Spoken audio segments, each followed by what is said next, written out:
I think our story is a big part. Podcast today. I have a special guest, a gentleman that I was fortunate enough to meet a couple months back and had some sit downs with him, and he shared some very good mentorship type advice with me, and which has led me kind of into the field that I am today. Sitting here, lucky enough to do this podcast because of him. So I'll start right off the bat by saying thank you. But my buddy Matt Lowman. Thanks, man. Welcome. My pleasure. It's been cool to see your story get out there and you do what you do. So thank you, man. It's exciting. I appreciate it. I was very surprised when we had sat down and the very first time we had lunch with our other buddy JR and some of the stories that you were telling me, that I would have never have known just having met you and everything like that. But super fascinating, all the stuff you've been a part of, and then where you're at today. Thanks, man. What's that journey been like? Long, yeah. but it's been good. I think one of the things I loved about you was how you do connect with everybody's story, and we all have a story, right? And we all go through stuff. If you're not going through something right now, wait a few minutes. That's just sure. Life. It comes at us, right? So, for me, it was a kind of a weird journey. I grew up in a neighborhood where, let's just say, my skin color was by far the minority. Right. And so it was weird. I never felt like I fit in or connected. And for me, martial arts was the kind of that avenue. Was I started doing that as a kid. Wanted to be a Ninja Turtle. Failed, by the way. Never became a Ninja Turtle. Right, but so ninjas were my thing growing up. Which one was your favorite? So I was a huge Donatello fan. Really? Yeah. I would have never thought that. Yeah, he was smart. He was intelligent. He was one of the leaders, right. kind of thing. Obviously, Michelangelo was funny. Yeah. But I always kind of grew up a Donatello. That and the first weapon I ever got to use when I took karate as a kid was a bow staff. So really? That was the other part of it. Okay. Was that was as close as I became to being a Ninja Turtle. Right. But really, I would say that changed my life. I was very fortunate enough to have an instructor. His name was Mr. Payne, actually. P-A-Y-N-E. Yeah. And so when you're 4 and people say, "What's your teacher's name?" Mr. Payne. They're like, "No, really." I'm like, "No, that's really his name." Right. And he was just so instrumental in my life in terms of making me think bigger, dream bigger. In fact, I still have the first book he ever gave me. It was called the Gold Medal Mindset, and he signed it to me, gave it to me when I was probably 9 or 10. And so that was when I started going like, okay, there's more out there, mm-hmm. right? And then so between him and then I found some of my dad's old kind of Dale Carnegie and a guy named Frank Silverman's cassette tapes, and listening to those, and then through my instructor started Tony Robbins and that was really what I think opened my mind up to, hey, there's more out there, right. Than this. And then I think you go through experiences. I was very blessed and am very blessed. I had 2 wonderful parents. We went through some times where we struggled financially, and feeling that stress or seeing that. I have a distinct memory of my mom and I being in the car out in the parking lot of the grocery store, and her in tears and kind of embarrassed because she had change. And I remember going in for her and getting, milk, bread, eggs, whatever, and right. paying with all these coins, and feeling very angry. Not, you don't know why you're angry. Right. I just felt angry. Yeah. But I remember in that moment thinking, I'm not going to be poor. Mm-hmm. Like, I don't care. I'm not going to be poor. Like, I'm not going to be in this position. And I think for a lot of years, that fuel, right? You can use fear as fuel. Fear's a great motivator. Yeah. Not always the healthiest motivator, right. but a very effective motivator. And that fear is what drove me. Right. And I think you combine that with not feeling like I'm enough, or insecurities or things like that. And we use those to drive success, Right.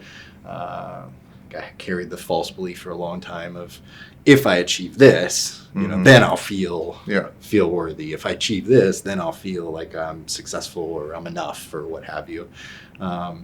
And I'm a little bit of a slow learner, so I had to Right. beat my head against the wall for quite a while before I realized that's not an effective plan, Right. And you'll never get there. Yeah. So It's crazy how it's taken me to, I'm 40 years old. It's taken me to get to 40 to be able to have the mindset to look back and watch how my childhood shaped my, growing up and stuff like that. Because, just you saying about having that moment where you're like, I'm never going to be poor. I can remember, my mother's a college professor now and stuff like that. My sister had a very different life than I did. We grew up when it was just me and my mom. My dad left when I was 2, but we were growing up in a trailer, in a trailer park, and bologna sandwiches, the whole nine. Now I had grandparents that would make sure I didn't want for anything. We weren't poor, but it was very, very, very modest and stuff like that. But I remember I think in a way my dad leaving and growing up like that, the school I would eventually go to, like grade school and stuff like that, feeling of insecurity, like I wasn't good enough, or I didn't belong with some of these other people or part of these cliques. And so I watch as a lot of my behavior in childhood was attention seeking, whether it was what I was wearing, how I was acting and stuff like that. Right. Because I just wanted to portray everything else I wasn't, didn't want to be associated with from before. Yeah, no, I can relate to that a lot. I think we build this persona or this wall or whatever that you put out there. Stage character. Yeah, the stage character. Right. And I did that for a really long time, and it eats at you. Mm-hmm. It eats at your soul, and for me, it was, as long as I was busy, I was fine.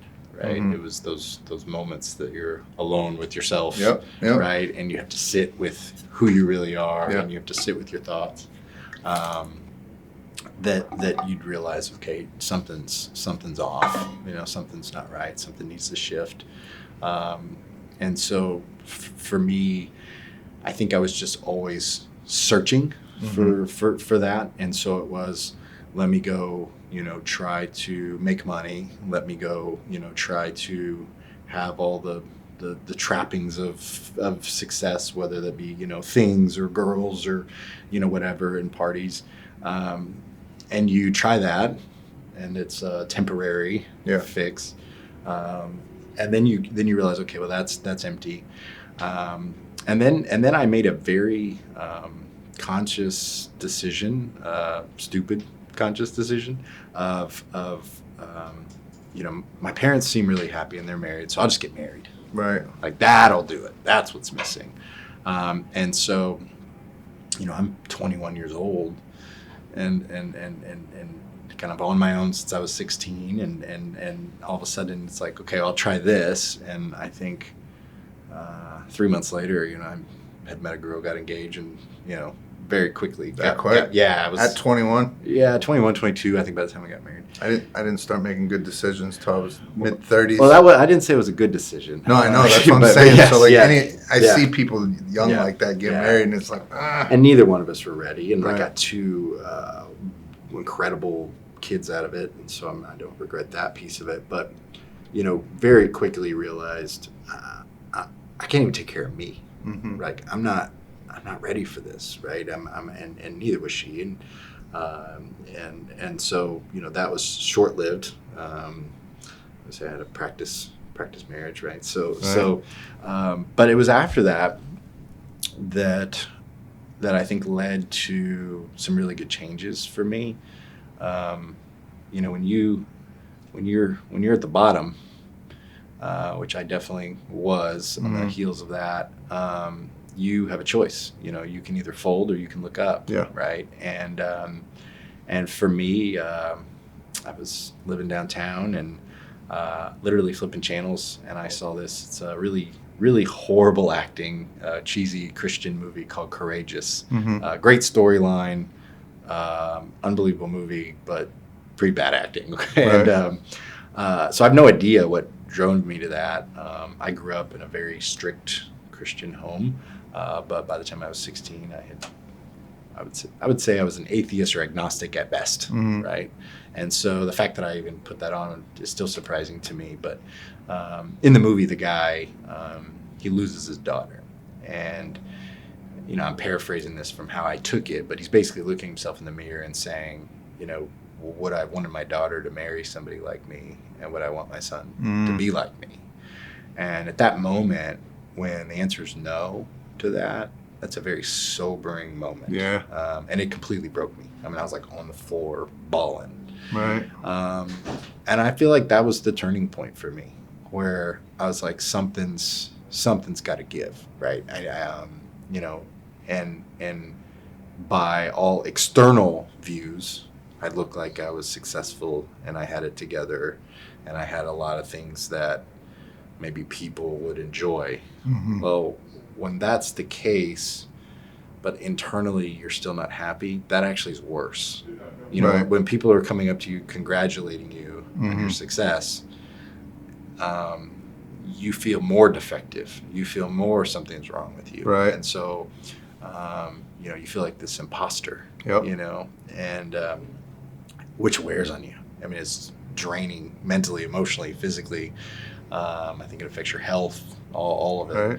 And so it wasn't until that kind of came to that head. And I had a really good friend of mine who did a really good job of helping me establish a real relationship with God, not an adopted faith from your parents, but my own faith. And for me personally, that was the most important thing in my life. I mean, that changed who I became as a dad, a man, a business owner. Also, like what my priorities are. Now now the battle is to stay true, right? Stay the course. Right. But yeah, that for me was a huge turning point. Right. Yeah. It's, I don't know. I've told a couple of people recently. I don't know if there was a long time in my life where I wasn't a big God guy. You know what I mean? I've never said there's not God Right. or anything, but it's just it wasn't part of my life. Maybe like it should have been. And it's whatever's happened in my life. Like I'd say the past month, there's been this very strong pull to go back to that, whether it's church or just be more in faith or anything like that. And it's like I keep getting signs. Like even this right here, the fact that you're, that wasn't prompted at all or anything like that. It just organically came up. But it keeps coming up in conversations. And I saw a video not long ago. I think it was Russell Brand, and he was talking about, if we as human beings are like programmed to worship. Right. And if you're not worshiping God, then chances are you're worshiping something not good. And that just struck me the day that I heard it and was like, oof. And I started really thinking about it, and I was like, I'm not doing anything horrible, but he's right. He's right. Yeah. You know what I mean? And then it's funny that you say that, because I feel like what I worshiped was myself. I feel like I was on the throne. I was the and that is a really dangerous place to be for me, for sure. I'm not who we want there. Right. I know that so well because you and I have spoke before. In addiction, when I was going through all my stuff, I thought I deserved applause for walking in the room. My ego was crazy for literally nothing. Yeah. There was nothing to be proud of. And so when I got sober and kind of got of sound mind, I became so polar opposite of that. So I'm horrible at self-promoting. You know what I mean? Like my true intent is to just want to help people. I don't want to be center of attention or anything like that. It just seems that whatever I keep doing, that ends up happening. But I mean, it comes back to you put good energy out in the world, and it comes back to you. And I think that's why I think I told you that when we met. That's why you deserve to be in the position you're in, right? Is if you were craving it and wanting it. I love that you have a podcast now, because I know it took talking you into doing a podcast to do right, because you don't have that. I want to be famous. I want to be big shot. It was I want to help people, and then the conflict of, well, to help more people, I need to put myself out there. But it was one of the things that was so endearing to me was I was like, that's the guy that should be, right? Not the person that craves that.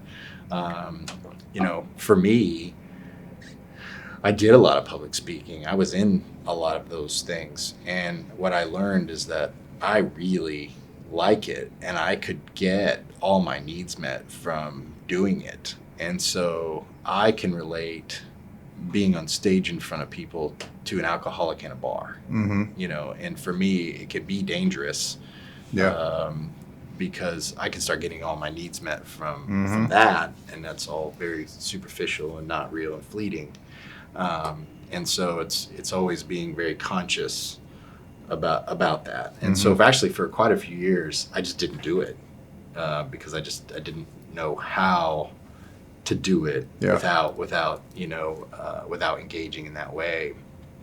And over time I have learned, but I still have to be really careful. Right.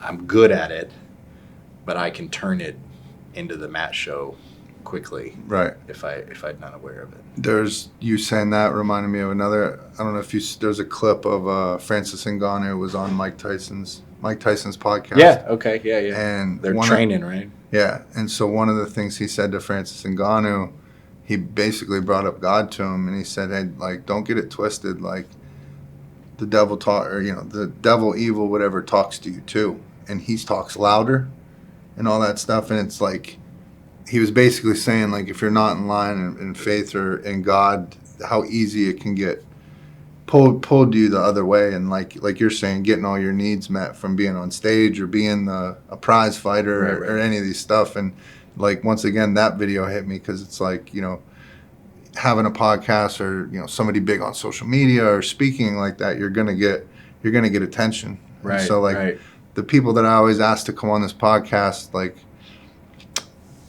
I thought of a saying, and it's like, it's not about your story, it's what you're doing with it. Right. You know what I mean? If you're not using your experience to go out and help others, if you're not coming on here to use your story to try to help people, and it's just a me thing, like, that's not somebody I want to talk to. Right. You know what I mean? No, that's a good point. I mean, that's where, I think humans are interesting, right? You get two people who go through what appear to be the exact same or very similar experiences and have a very different outcome and a very different takeaway from that. So yeah, I think it's how do you really begin to understand your own story and to see the good in it and to see the lessons in it. I think when we met and we connected, one of the reasons that I was so, I think, adamant about you getting out there in front of people is you've been through some real shit. Right. And you have a testimony that makes it really hard for somebody who's struggling with anything kind of even related to say, you don't get it. You don't understand. You haven't walked in my shoes. And when you can say, no, I did, well, now when you start to see the lives you're impacting, then it becomes, would you change it? Probably not. Right. I mean, it was painful and it sucked and it caused, you damage and relationships and things in yourself, and you feel like years lost. We all have those things. But when you look at now the impact that you're able to have, you say, well, I couldn't have the impact if I didn't go through all of that. And so I think it's learning how to use our story to motivate us, right? For me, I think about my kids, right? There's a really great financial book. It's one of my favorites called Millionaire Next Door. And, if you haven't developed any wealth, it's very encouraging. It goes through and it lays out, and I don't remember the exact number, but it's like 92% of millionaires are first generation millionaires. So it's not all this inherited wealth like we think. Well, once you've developed some wealth, that book actually becomes scary because you realize we're terrible at passing this on. Like, we're terrible at helping the next generation.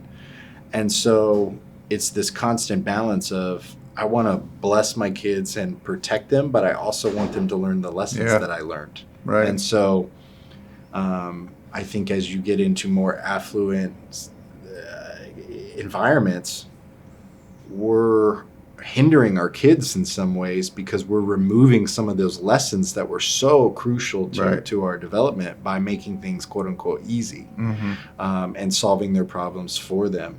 In fact, I've read some stuff and listened to some podcasts on people talking about how they almost manufacture adversity for their kids. I mean, when you're growing up and you have everything at your disposal and you have parents who are trying to help you and trying to bless you and make things easier for you, have you developed the willpower? Have you developed the self-discipline? Have you developed some of that indomitable fighting spirit inside you, right? And I think we're seeing today that there's a lot of people that haven't developed that. And so for me, when I think about my kids, that's the balance, right? How do I bless you, but how do I still prepare you for life? Because that's my job. My job as your dad is to prepare you to be a functioning, contributing citizen to society as an adult, and being prepared to deal with all the things that come. Whether that's bills and finances, or relationships and friendships and things like that. So, I think our story is a big part of the lessons that we need to pass on and share with others. Right. I don't want to go through what you went through, but I would love to learn the lessons that you learned. Right. Right. Dude, you said something, and talking about this generation now coming up. It's very different times from when you or I came up. Our grandparents went through stuff way different than we did, and I deal with a lot of people in the mental health and drug and alcohol stuff, and I meet a lot of single mothers or this or that, and they'll start talking to me about when should their kid when should they allow their kid to go into the gym or this or that and the other. And it's funny, you with the martial arts background, one of the first things I always tell them, I was like, put them in jiu-jitsu, like first put them in martial arts, something like that. Like I wish. Because I remember one person in particular, no father around or anything like that, very small son, like underdeveloped son, and so I told her the story of how UFC 1 ever came about, and Hoist Gracie, smallest Gracie, they're gonna put him out there and he's facing guys 2-3 times his size, and he cleaned house on them all, and it's there's a reason for that. Women, you should get into that, but just. I wish I didn't. I wanted the glitz and glamour of basketball and football and stuff like that. I was in Taekwondo when I was little, but immediately gravitated towards that. Wish I would have stuck with the martial arts stuff. But I think, and better than I, but just the valuable lessons you learned coming up in it and stuff like that. I mean, look, I think a lot of the things you can learn from playing team sports, right? So, I mean, you learn how to be a teammate, how to get coached. You had a coach that jumps your butt, and one day you think he hates you, and then you get older and you realize, no, he actually, I remember a coach telling me in high school, I played basketball, and he said, the day I stop yelling at you is the day you should be worried. Right. Because if I'm not yelling at you, it means I don't really think that much of you, and I'm not trying to pull anything out of you. And so I said, well, you must like me a lot, coach. You must really think good of me because you were yelling at me a lot. Yeah. In fact, I was telling my kids a story. I was the captain of my team. I was just telling them this yesterday, and I had a friend of mine who was a really good basketball player on my team, but he was getting in trouble. And so my coach called me in the office and said, you're the captain, so if he gets detention, you're running.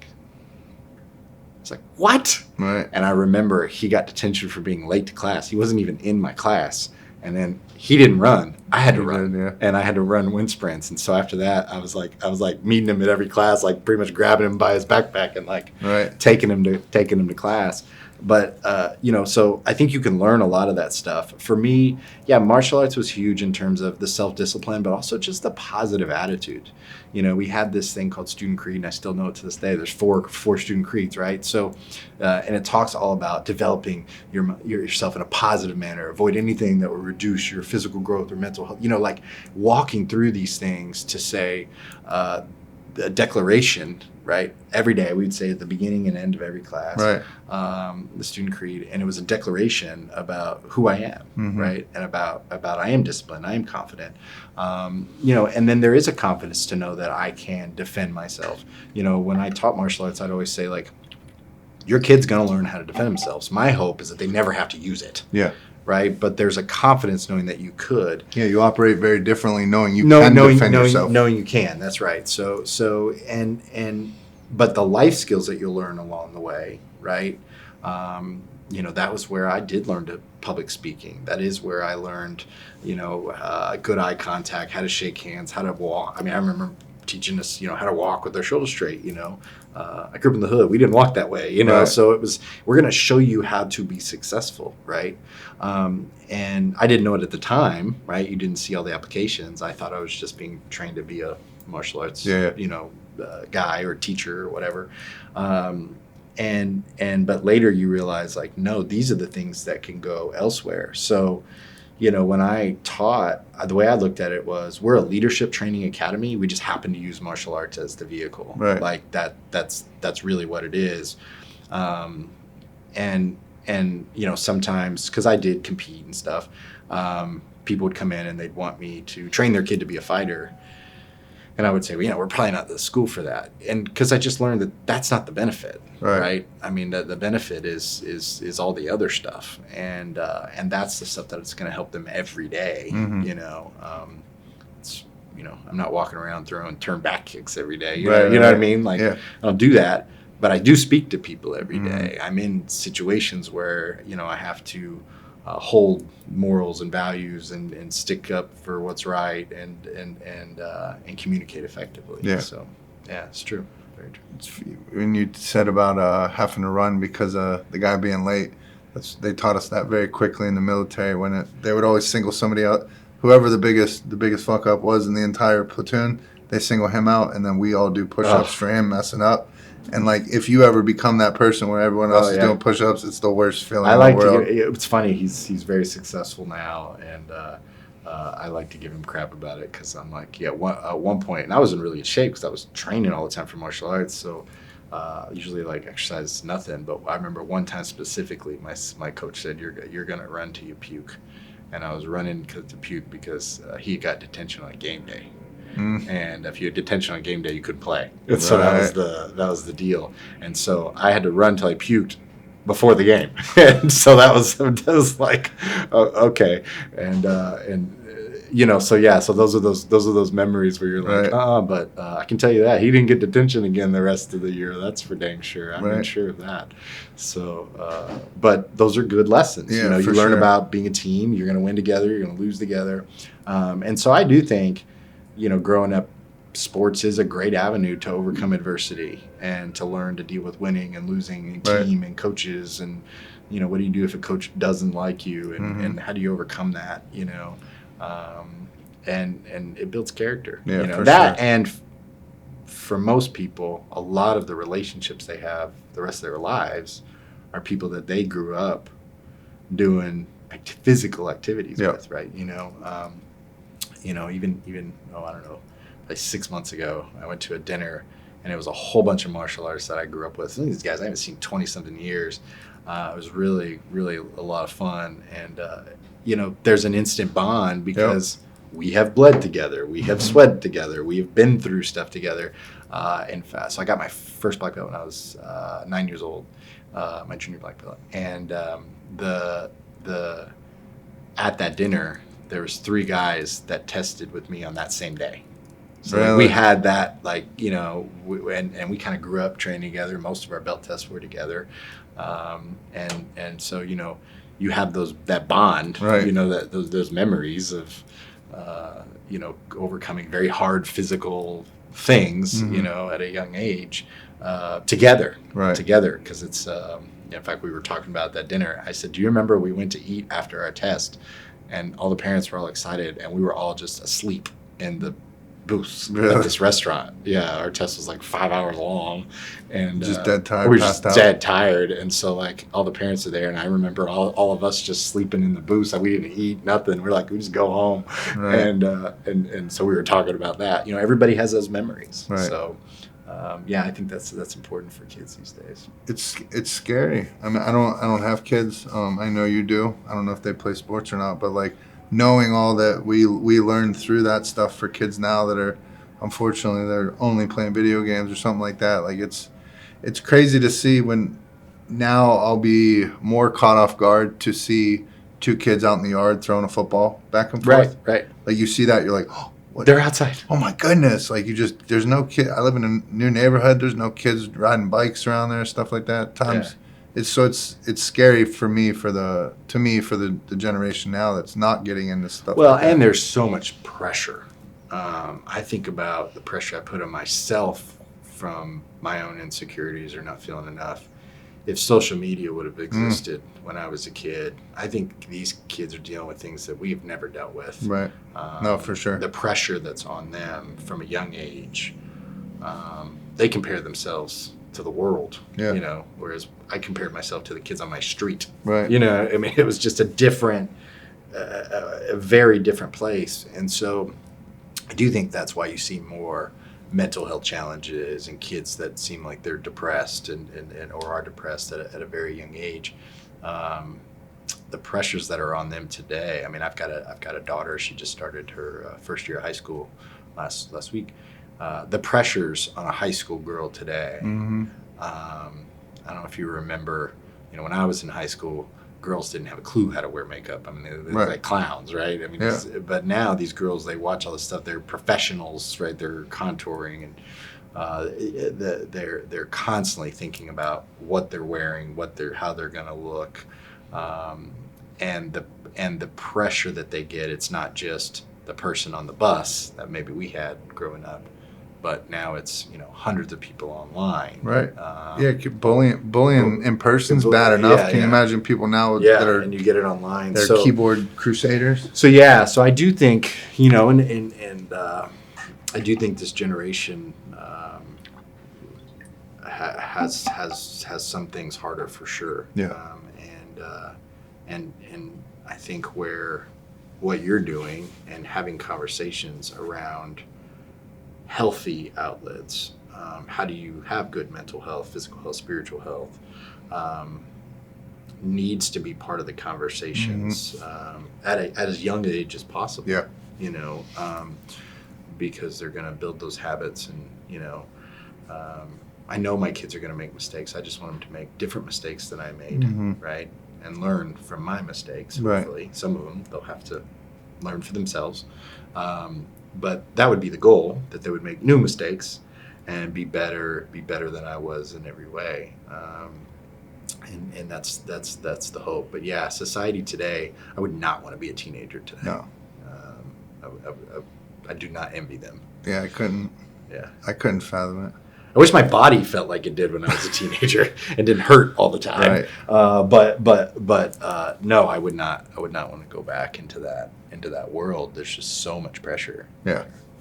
Yeah, it's tough if someone's not going through adversity. I don't mean to keep bringing up Mike Tyson. I don't know if he's the one who originally said it, but I bring it up all the time. He had a quote. It's without a test, there is no testimony. Yeah. You know what I mean? So it goes back to like what I said about like it's not about your story. What are you doing with it? But if people don't go through that adversity, how are they ever going to learn those lessons? Like, which kind of was related to his other famous quote, probably his most famous, is everybody has a game plan until you punch him in the face. Yeah. You got to go through adversity, right. And then you figure out who you are. Right. In fact, I remember my second degree black belt test was probably one of the hardest things physically I had ever done.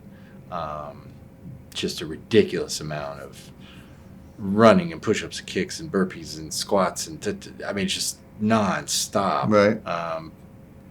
And along with all the skill things or whatever. And I remember just getting to the point where I was completely exhausted. I mean, I was like, I'm going to pass out.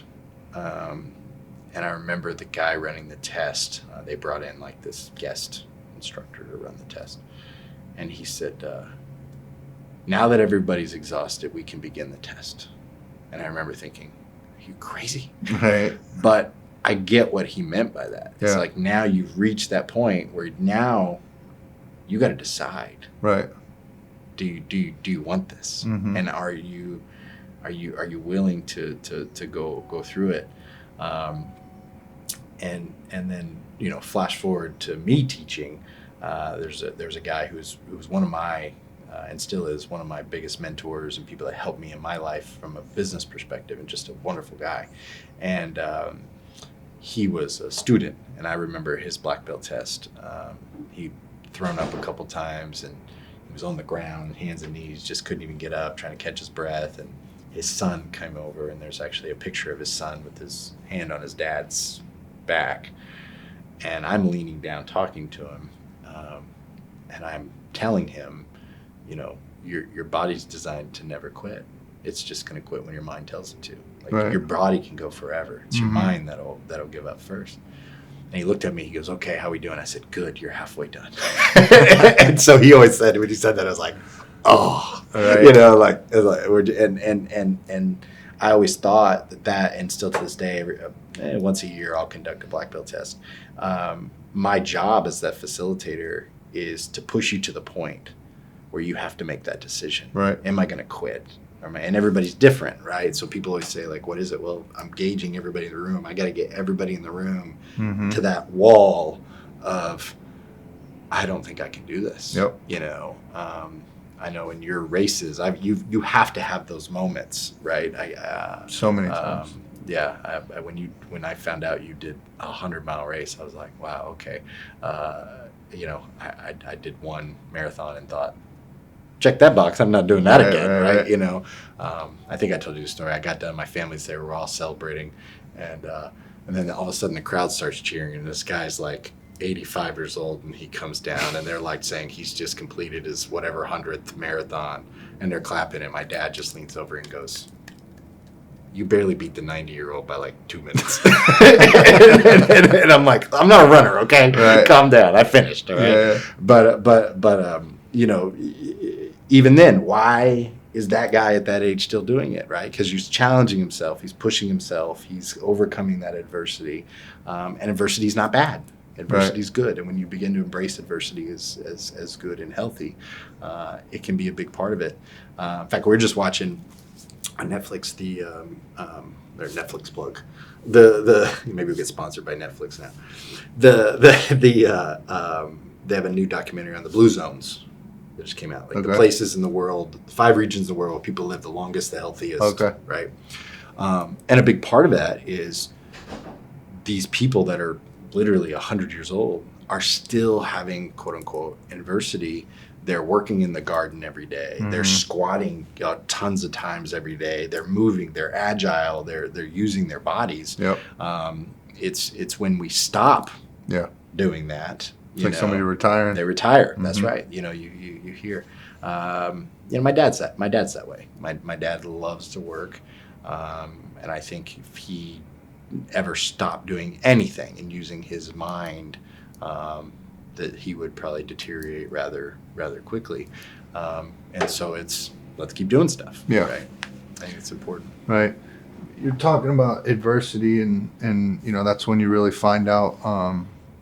Like what you're made of and stuff like that. And so one of the questions you had kind of already shared about, you know, that moment where it sounded kind of like it was a rock bottom moment for you, where you decided like, I'm never going to be poor or whatever like that. And that's one of the questions I always ask is what's somebody's rock bottom moment? Because to me, it fascinates me to hear it because it shows me what people are made of. You know so for me, I wouldn't say that was a rock bottom moment. That was probably a cornerstone moment for me of a decision. Cornerstone was a decision of that. Rock bottom moment was when I watched the movie and had the sober realization that I would not want my daughter to marry anybody like me. Right. That's the moment. That was the moment, right? Or I wouldn't want my son to grow up to be like. That was the moment where it makes you take a very, very hard look, an honest look in the mirror, and that is a painful process. Yeah. Right. To take to remove the distractions, because I think that's one thing our society is very good about. Don't go deep. We can keep you really surface and distracted and busy and fast-paced. But taking the time, and I had just exited a business at that time, so I had some time, and I had about a year where it was literally every day, I'm just going to work on myself, my spiritual health, my relationship with God. I was studying, I was working out, training again. I had always been in phenomenal shape. And then I was in the process of building a business, and I had double knee surgery. And so it's like something had to give is what it felt like, right? So I stopped working out and put on some weight. It was the heaviest I'd ever been. I just didn't feel in shape. I didn't feel good. I just had divorced. Just, a combination of factors. And then, exiting a business is supposed to be a celebratory moment. But I lost my identity. That was my identity was wrapped up in it. Yeah. And so the combination of all of those things and people congratulating you while this is going in your head, which really makes it worse, was really what caused me to have, that was the come to the end of myself moment and say, like, okay, I've got to build this back, but I've got to build it different. And I don't want my identity to be tied up in what I do for a living or what I have or what I drive or where I live or and man, living in America especially and holding that true is hard because you're inundated constantly by people telling you this is what you need to be successful. This is what you need to look like. This is what you need to drive. This is what you need to do.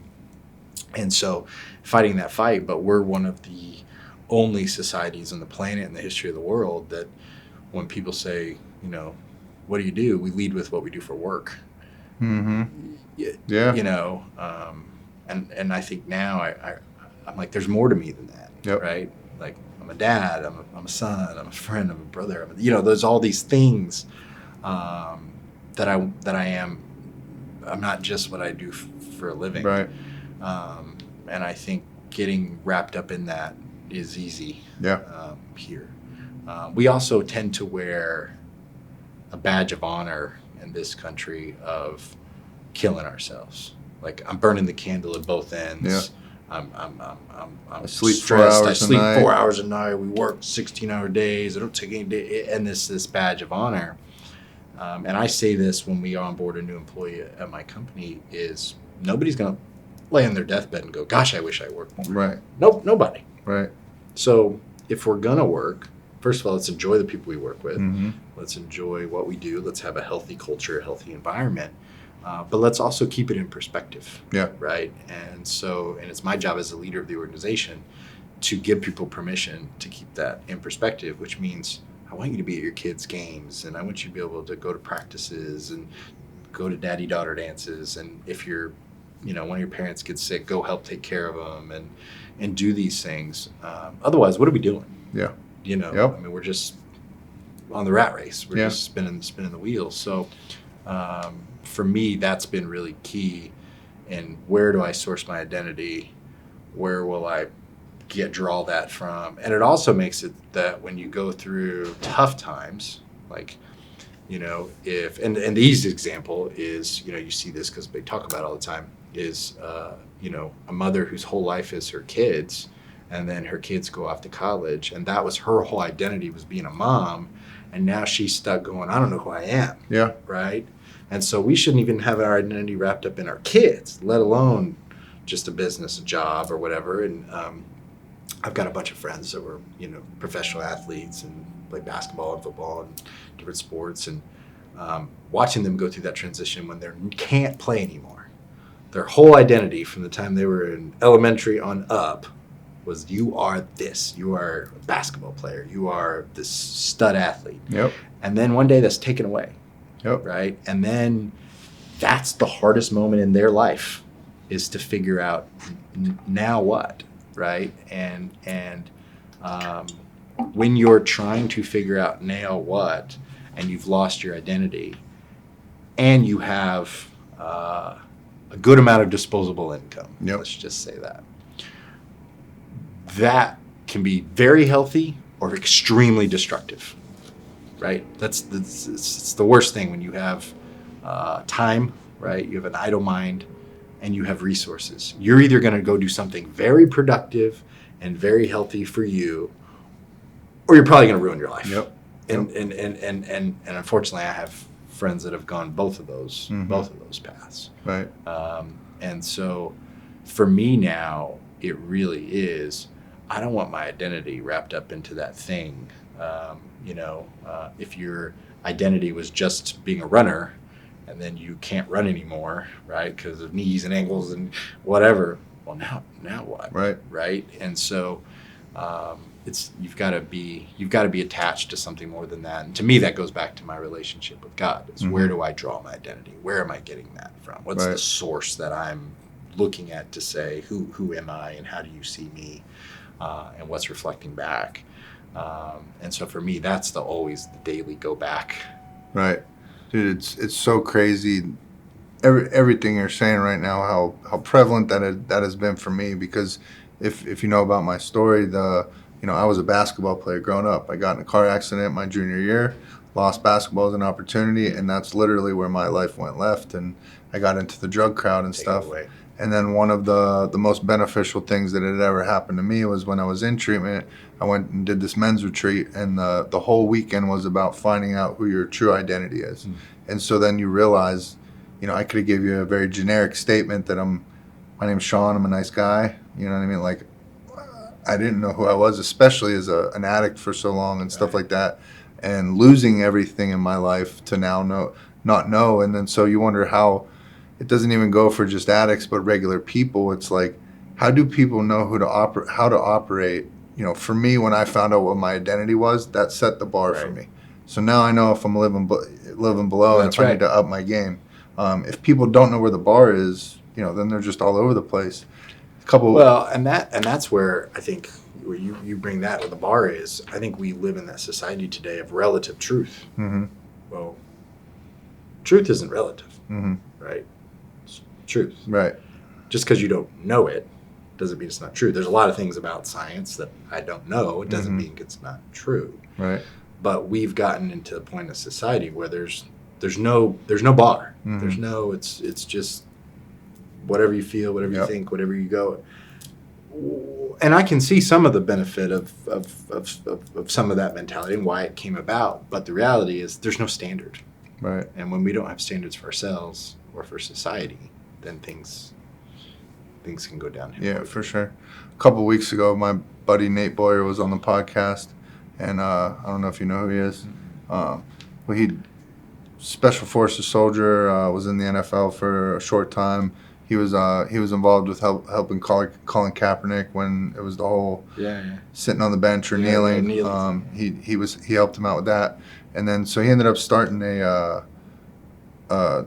believe it's a charity called Merging Vets and Players with Jay Glazer. Okay. And so they started this, and it's for people, former athletes, former soldiers, of all branches of the military and everything, who have gotten out and now have lost their identity. I think I saw something on that. Yeah, like work out and do stuff together. Yeah, it's pretty big. There's a movie on HBO about it called MVP, where it's on all the streaming platforms and stuff like that. Yeah. Very, very powerful movie, and you wouldn't at first glance, soldiers and people who are making millions of dollars playing football, or even if they're a mid-tier player, they're still making really good money. I wouldn't have thought at the first moment, if you told me that they would have a whole lot in common. But you realize once that uniform comes off and now the lights are off, it's what now? They're just people. Yeah. So identity, it's huge. It's identity is a hot topic in the in the world today. But it's tough. Like we're talking about kids. Even grown adults don't know who they are, what they are, or anything like that. No, and I think I think the dangerous place is when you think you've got it all figured out. Yep. Right? And I think I try to keep the disposition of I'm still learning. I'm still I'm still getting better at keeping my identity rooted in the things that are really important to me. And I think that's one of the things that I've learned over the last couple of years specifically is really figuring out what is important to me. Not what does society tell me should be important to me, not what's important to everybody else about me, but what's really important to me and what do I value. The just take advertising, the type of advertising that we get inundated with today is so advanced from a psychological way of getting you addicted and convincing you that you need this thing, or hitting that dopamine. They're unbelievably good at it. And so if you're not really conscious about what you let in and what you internalize and what's really true for you as opposed to what's just been influenced by society, I think that makes things easier, because I always go back to where and when am I the happiest and most at peace, right? And it's the simple things. Yep. Right? It's the sitting on my back porch in the morning and having coffee or tea and journaling and reading. It's nothing fancy. Yeah. It's walking in nature. I love being in nature. Anybody can do that. Yep. And you start to realize that it's the simplest things. And usually what I find is the other things just complicate my life. The things that I think will make me happy, the things that I think will bring me satisfaction. You get them or you do it or whatever, and then I kind of look back and I'm like, man, I've just cluttered up my calendar is really all I've done. And I've cluttered up my life, and I have more things to worry and stress about. And more money, more problems. More money, more problems. That's it. Yeah, and I feel like I go through this cycle, and that's why I said earlier I'm a slow learner, where I'll complicate my life, and then I realize I've complicated my life, and then I simplify my life, and I'm like way happier. And then for some stupid reason, I'll get sucked into something, and then I'm like starting to complicate my life again. And so for me, that's been the balance of if I can have less of this and just more of this. Right. And being aware of like, nope, if that sounds fun and that sounds cool or exciting, but is that really going to give me what I'm hoping out of it? Or am I going to look back later and go, right. I would have been much happier just spending more time on my back porch drinking a cup of coffee, right? And so that's currently the lesson that I'm focused on, and when I'm journaling and what I'm thinking about is that, and what I resulted in, I say no to a lot more stuff. Oh yeah. Oh yeah, way more. Right. Because it goes back to that, right? Where am I getting fulfilled? Where am I getting fed? Where am I have the most peace, the most joy? Even in business, it's a balance. Like, I love that we grow. I love that we're doing cool things as an organization. But I don't want to get to a point where I can't even be present when I'm having dinner with my kid. You know what I mean? I don't want to be there, and I'm guilty of doing that sometimes. And when I catch myself doing it, I'm like, okay, I need to make some quick adjustments, right? Yeah. Because that's important to keep the main thing the main thing. Right. Literally, I've been married a short time, but in my entire relationship with my now wife, literally we don't fight or anything like that.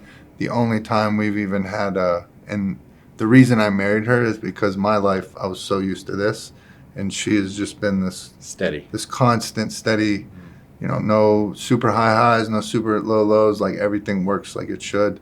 But the only point of contention has ever been when I'm in that grind mode and I've allowed myself, my identity to become my work and stuff like that. It's still 6 or 7 o'clock, and we haven't even had a decent conversation since I've been home because I'm returning emails or stuff like that. So that was a very valuable lesson for me as well. That's true. Building a business is hard. It takes a lot of hours. And so to not feel so guilty about when I have to push, I'll tell Anna, my partner, I'll say, in fact, I just told her this the other day because we're in the middle of it right now. I said, I've got 2 weeks. I've got a 2-week sprint. But I'm putting a boundary on it. So for 2 weeks, show me a little grace. I'm probably going to work really, really long hours. I'll probably work all weekends for a couple weeks. We've got a new thing we're launching. But I've put a hard. Yeah. And her knowing that makes it easier Yeah. to deal with. It's like, okay, let's just do. We kind of lock arms and how can I help? And Right. let's do what we Do it got to together. do. It's when they don't know and I don't know when that ends. Mm-hmm. Then it's like, oh, I've lost you. I'm not getting the time with you. Your priorities have shifted. So I've learned kind of a helpful thing is to put an end and say, no matter what, on this day, I'm backing off. Right. And if I need to do another sprint, okay, but I'm going to take a reprieve. I'm gonna spend some time, extra time at home, extra time with the kids, extra time doing something. Maybe go out of town for a weekend. Do a little getaway or something. After that, Yeah.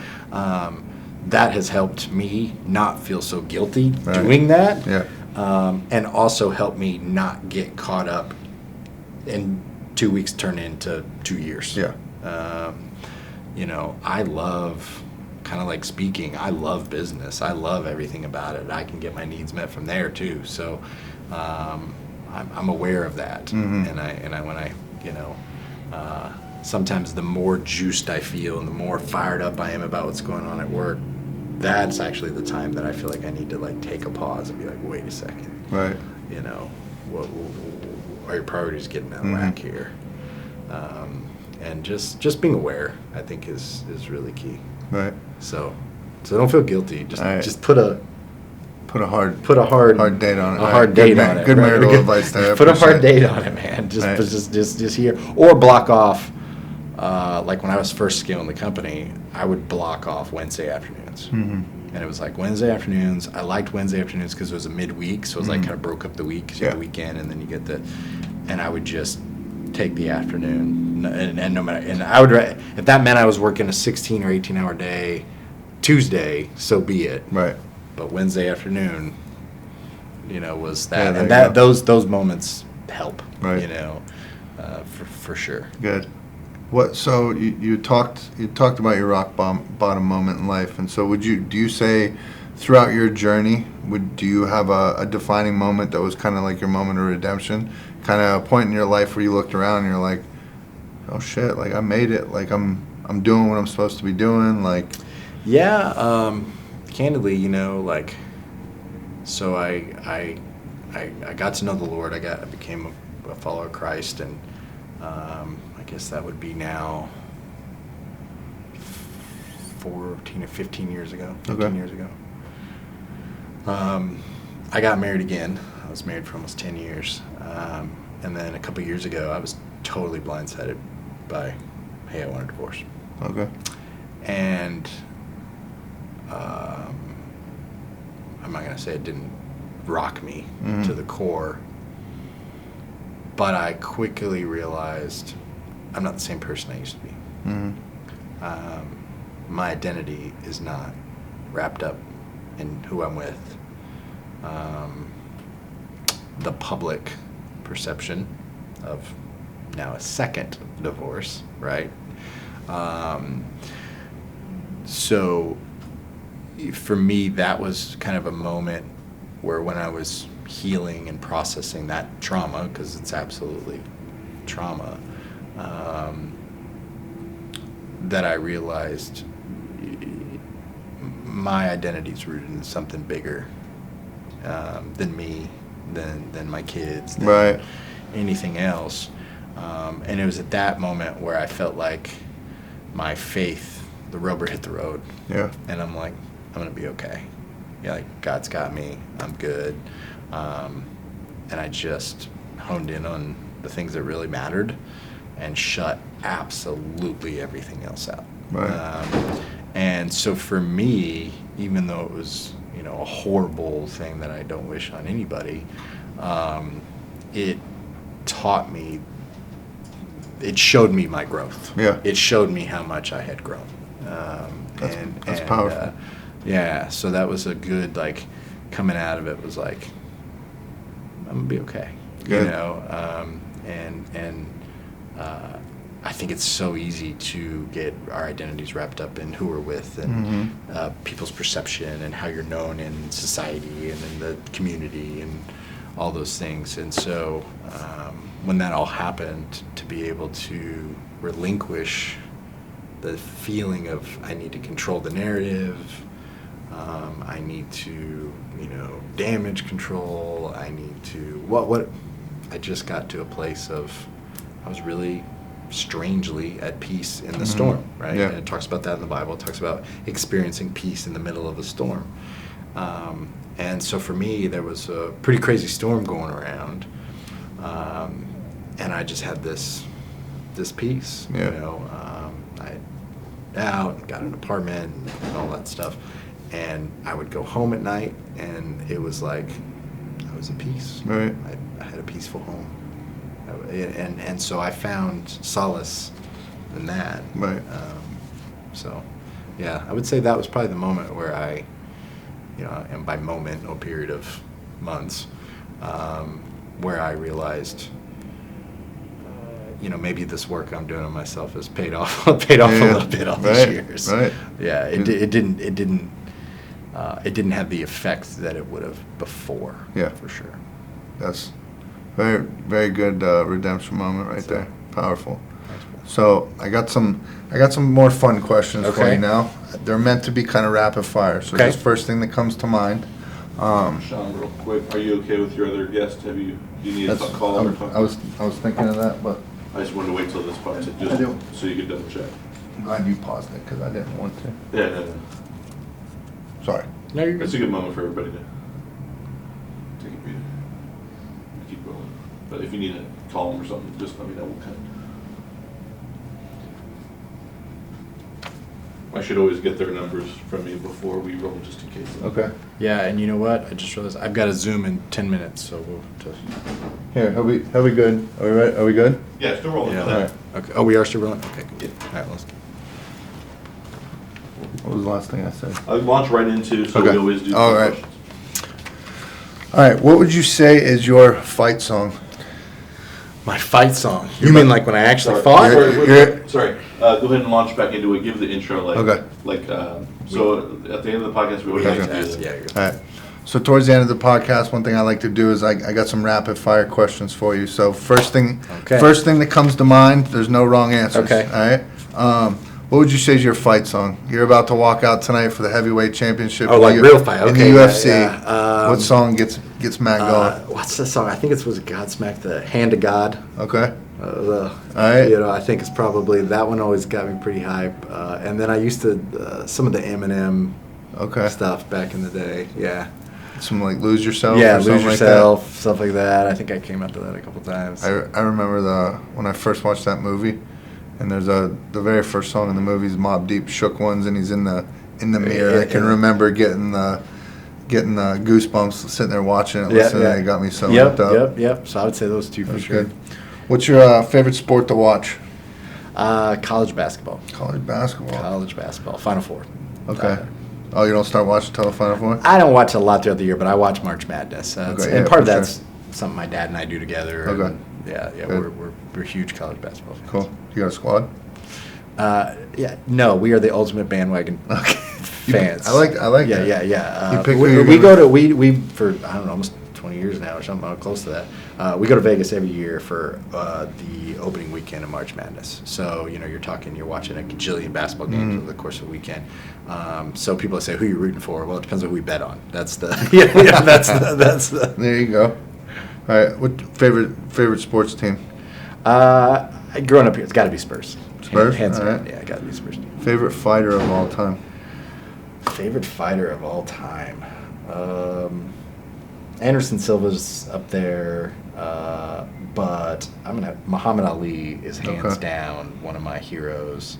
I had a chance to meet him twice, and I can say that Muhammad Ali talked shit to me, which is one of the coolest things ever. Yeah, we were at a thing, and he leaned over, and it was a martial arts thing, and he just leaned over and said, "I'd still whoop you." And at this point, he was shaky, pretty old, but I was like, "Yes, you would, champ. Yes, you would, champ." I was like, how cool was that? Dude, Yeah. that's So that was pretty epic. So that's probably the only person I've ever been a little starstruck by. Really? Honestly, yeah. It was. When he walked in, I was like, oh my gosh, that's Muhammad Ali. Right. So Every once in a while, my wife and I will go down a rabbit hole. I'll be talking about somebody that's way before her time, or it's just not on her radar, and then we go back, and Muhammad Ali's been one. It's like, you don't understand, like, what he went through, what Yeah. he stood for. I tell people, even if you don't agree with his belief, the guy gave up everything Yeah. for his beliefs. In his prime. I mean, in his prime, right? Mhm. And so anybody who to stand for what they believe at that level, and of course he was just unbelievable boxer and wildly entertaining. Right. So. The original shit talker too. Oh man, he'd go. In fact, we just watched. There's the new documentary thing on George Foreman. It's like a movie based on his life. Big George or something like George or that. whatever, and that's pretty cool. And they have a guy playing Ali in there, and you hear like the banter. And, yeah, it was good. I like how they're doing that now. Have Yeah, you they seen should. Winning Time? Which one is that? Winning Time on HBO. It's about the Showtime Lakers, but No. it's a show. Oh no, I've been wanting to watch it. Very I've heard of good. it. Yeah, it's good. Very I'll have good. to check that The out. people they got to play That's what I've heard. Magic and Bird and everything like are perfect. Yeah. Perfect. All right, I'll have to check that You'll out. dig it. All right. Who are your inspirations growing up? Hands down, my martial arts instructor, Mike Payne, was a big one. Tony Robbins was kind of a big influence early on in my life. And then I really always enjoyed listening to Warren Buffett and Charlie Munger. Okay. I started reading their annual address that they do, annual shareholders meeting, pretty young, and that's always been something that his mind amazes me. Right. How both of those guys, how they think. All right. So Good one. yeah. Favorite movie ever? Oof, ever.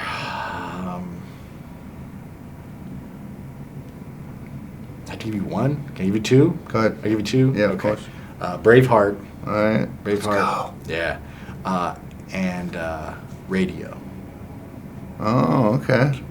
Yeah, that was a good one. Yeah, I love that movie. I haven't seen that one. That's a Disney movie, right? I remember if it was. I don't know if it was Disney. I mean, it's based on a true story. Yeah, with the It's football a movie, football right? movie. Right. And yeah, I've always loved that movie. It's one of my favorites. It's one of the ones that I can watch over and over. Over and over, Yeah, right? yeah. They don't make them like that anymore. No. Favorite actor? I'm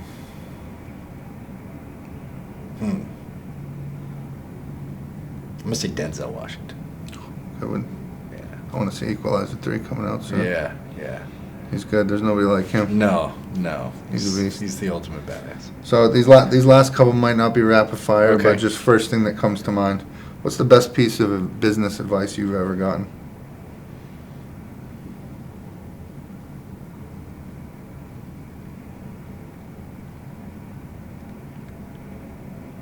Probably don't wait till it's perfect to execute. Very valuable lesson right there. Yeah.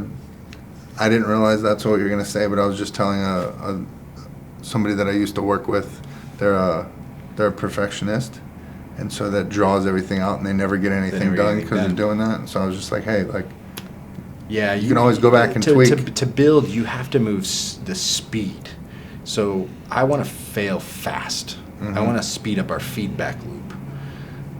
So sometimes that's hard for people, especially like a new employee or something who's come from a company where it's been around for 100 years, and the job description is going to say the same for the next 100 years. When you're changing and you're evolving and you're growing, that can freak them out a little bit. Right. And so for me, speeding up the feedback loop. Like I'd rather just try a bunch of stuff because we're going to learn as opposed to all these hypotheticals. Mhm. All right. I know you got to get out of here pretty soon. Last No, question, you're I good. promise. What's the best piece of financial advice you would give somebody? Can you tell that these last two questions were for me? Yeah, but take that question again. Right. Clean. Cleaner? All right. What would you say is your best piece of financial advice you'd give somebody? Delayed gratification. Okay. Nothing wrong with having the toys, just wait. Right. And what I've learned is when I want to buy something, if I say, okay, when I hit this goal, then I'll buy it. Well, half the time you get there and you don't even want the thing anymore. Right? So Right. delayed gratification is huge. Right. Just push it off 6 months. If you can buy it today, wait another 6 months. Because you might not want it. Right. But then you'll really be able to buy it. You're ahead now the thing doesn't own you. Right. Well, So, that's a good one. Yeah. Not what I thought. That's it. All right, brother. I appreciate you so much, man. I appreciate you, brother. I love what you're doing. Oh, yeah. Damn, I was going to Well, I'm trying to get him out of here. I know. Real All quick. right. What do you mean? So one of the last things we usually do, if you Okay. if you would be so kind, is it's the I Am Redemption podcast, and so if you would look into your camera and maybe throw out some I am statements to let them know who Matt is. I am a son. I'm a dad.